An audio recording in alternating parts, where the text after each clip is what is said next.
السلام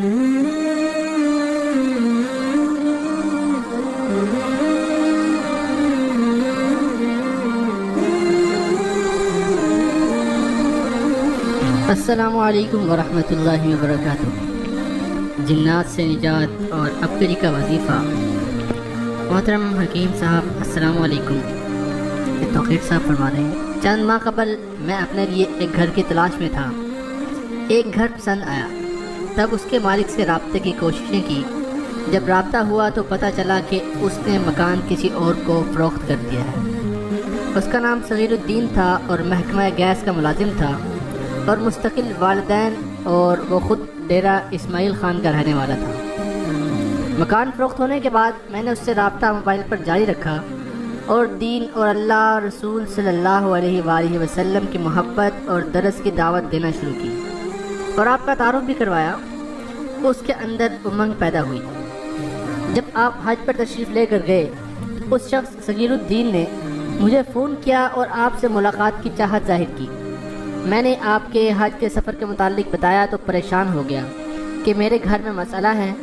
پھر مجھے بتایا کسی نے ہم پر کالا جادو کیا ہوا ہے، اور بتایا کہ میری بہن، اس کی عمر 16 سال ہے، اس کو جنات کا اثر ہے، ڈیرہ اسماعیل خان میں رہتی ہے، اسے دورے پڑتے ہیں اور منہ اور دانت بند ساکت ہو جاتے ہیں، آنکھیں پھر جاتی ہیں، سانس الٹ جاتی ہے اور بے ہوش ہو جاتی ہے، بولنے چلنے سے قاصر ہو جاتی ہے۔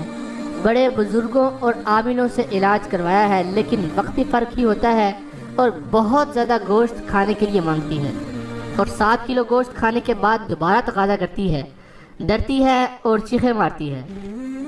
یہ تمام احوال سننے کے بعد میں نے ایک سوال کیا کہ کیا آپ کے گھر میں پردہ ہے؟ کیا ٹیلی ویژن یا گانوں کا نظام ہے؟ تو اس نے کہا کہ نہیں، ہمارا گھرانہ دینی ہے اور پردے کا مکمل اہتمام ہے۔ میں نے کہا کہ میں تھوڑی دیر بعد آپ کو کچھ اعمال بتاتا ہوں۔ وجہ یہ تھی کہ گھر سے باہر تھا، کچھ دیر بعد گھر آیا اور اللہ سے دعا کی اور چند باتیں کی۔ یا اللہ، تیری مخلوق پریشان ہے، میں تیرا نام بتا کر تیری طرف بھیجنے لگا ہوں، الہی اپنے نام کی برکت سے شفا دے۔ الہی میں گناہ گار ہوں لیکن آپ کی محبت والے بول پاک ہیں، آپ رحیم ہیں، رحمت فرما دیجئے اور شفا دیجئے۔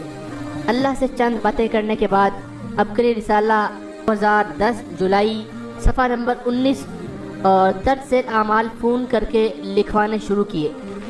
کالے جادو سے نجات کے لیے یہ جولائی کے شمارہ میں تھا۔ یہ عمل بعد از نماز مغرب کم از کم 7 یا 11 دن کیا جائے۔ الہی، جو کچھ کسی نے ہم پر کر رکھا ہے وہ باہر گلی میں گر جائے، یہ کہہ کر سورہ کوثر 11 بار پڑھیں۔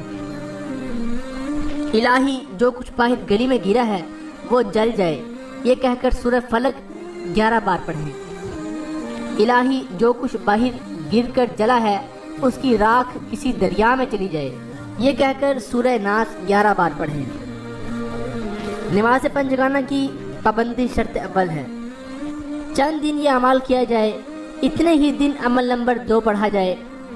عمل نمبر 2 سورہ بقرہ کی آیت نمبر 35 اول و آخر درود شریف 3 بار صبح شام پڑھیں۔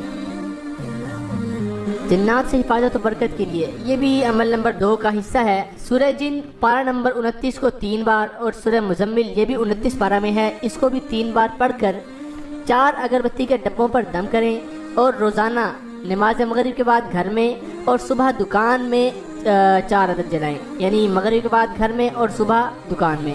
انشاءاللہ تعالی اللہ تعالی جنات سے حفاظت اور رزق میں اپنی شایان شان اضافہ فرمائیں گے۔ جب بھی گھر میں داخل ہوں تو سلام کریں، پھر درود شریف اور پھر سورہ اخلاص پڑھیں۔ مسواک کریں اور گھر کے اندر مختلف کونوں میں رکھیں، خصوصاً مریض کے پاس رکھیں۔ گھر کے چاروں کونوں میں اذان دیں۔ یہ عمل دن میں 5 مرتبہ کریں۔ مریض کی صحت یابی کے لیے حسب توفیق صدقہ روزانہ ورنہ جمعرات یا جمعہ کو دیں۔ مریض کے سر کے اوپر والی جگہ قرآن پاک رکھ دیں جہاں وہ سوتی یا سوتا ہے۔ مریض باوضو رہے اور کثرت سے تلاوت قرآن پاک کرے اور نماز کی پابندی کرے۔ تقریباً 15 دن بعد اس کا فون آیا کہ جو اعمال آپ نے بتائے تھے الحمدللہ ہم نے کیے، اب میری بہن ان کی بدولت تقریباً 75% ٹھیک ہے، لیکن گوشت کھانے کا اصرار کرتی ہے، کیا ہم وہ عمل جاری رکھیں؟ میں نے کہا کہ آپ عمل جاری رکھیں، انشاءاللہ جلد صحت یابی ملے گی۔ اب اکثر وہ فون پر اس کی حالت درست ہونے کا لیکن آپ سے ملنے کا ذکر کرتا ہے۔ حضرت اس واقعے کے بعد یہ بات ثابت ہوئی کہ اللہ کے نام میں برکت ہے، لیکن اعتقاد، اخلاص اور کامل یقین ہونا شرط ہے، کیونکہ میں نے ان کو اعمال بتائے اور اللہ سے عرض کی کہ الہی شفا دے دے، اور اللہ نے شفا دے دی۔ السلام علیکم ورحمۃ اللہ وبرکاتہ۔